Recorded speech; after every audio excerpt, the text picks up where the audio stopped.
सभामुख महोदय, हामीले बारम्बार प्रश्न उठाएका छौँ। हाम्रो आफ्नो व्यक्तिगत प्रश्न नभएर जनताका प्रश्नहरू हामीले सरकारका सम्बन्धित मन्त्रीहरूलाई सोध्न चाहेका छौँ।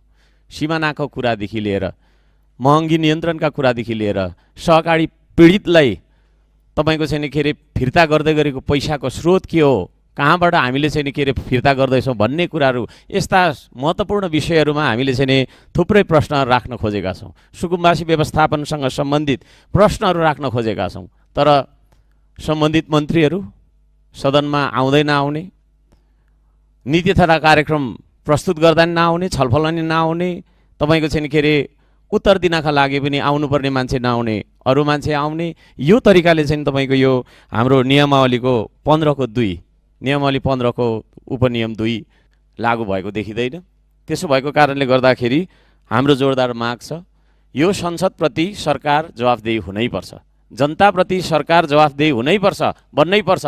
किनभने जनताकै तपाईँको चाहिँ के अरे भोट लिएर हामी यहाँ आएका छौँ। जनताको प्रश्न राख्ने सदन हो यो, जनताको प्रश्नहरू सोधिने सदन हो। त्यो सदनमा सरकार नआउनु, सरकारको प्रतिनिधि नआउनु, यसले के जनाउँछ सभामुख महोदय? त्यसो भएको कारणले गर्दाखेरि यहाँले कडा तरिकाले रुलिङ गरेर सरकारको पक्षका मानिसहरूलाई पनि लिएर, मन्त्रीज्यूहरूलाई पनि लिएर चाहिँ यहाँनिर प्रश्नोत्तर गर्ने 5-6वटा प्रश्न हामी सोध्न चाहन्छौँ। ती प्रश्नहरूको उत्तर जनतालाई चाहिँ नि दिनुपर्ने बाध्यता उहाँहरूको कर्तव्य हो। त्यो कर्तव्यदेखि चाहिँ नि भाग्ने उहाँहरूको जुन चलन छ, यसप्रति हाम्रो घोर आपत्ति छ।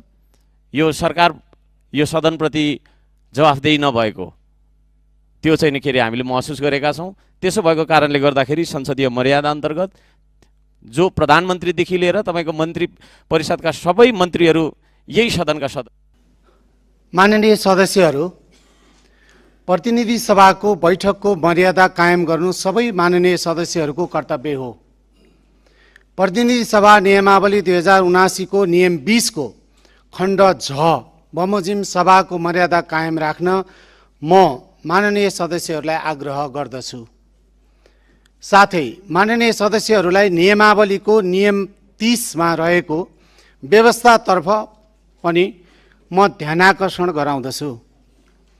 माननीय सदस्यहरू, माननीय सदस्य हर्कराज राई सहित श्रम संस्कृति पार्टीका माननीय सदस्यहरूले नियमित रूपमा सभाको मर्यादा विपरीत संसदमा प्ले कार्ड देखाउने, अभद्र व्यवहार देखाउने गरेकोले म माननीय सदस्यहरूलाई प्रतिनिधि सभा नियमावली 2079 को नियम 30 बमोजिम आफ्नो क्रियाकलाप तथा व्यवहार सच्याउन चेतावनी दिन्छु।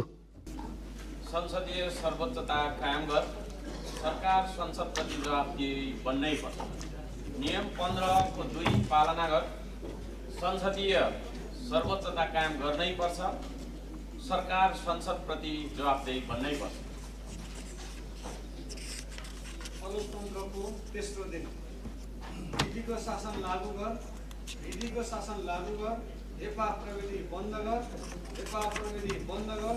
प्रतिपक्ष आवाज दबाउन पाइँदैन, प्रतिपक्षको आवाज दबाउन पाइँदैन। लोकतन्त्र सुनिश्चित गर, लोकतन्त्र सुनिश्चित गर।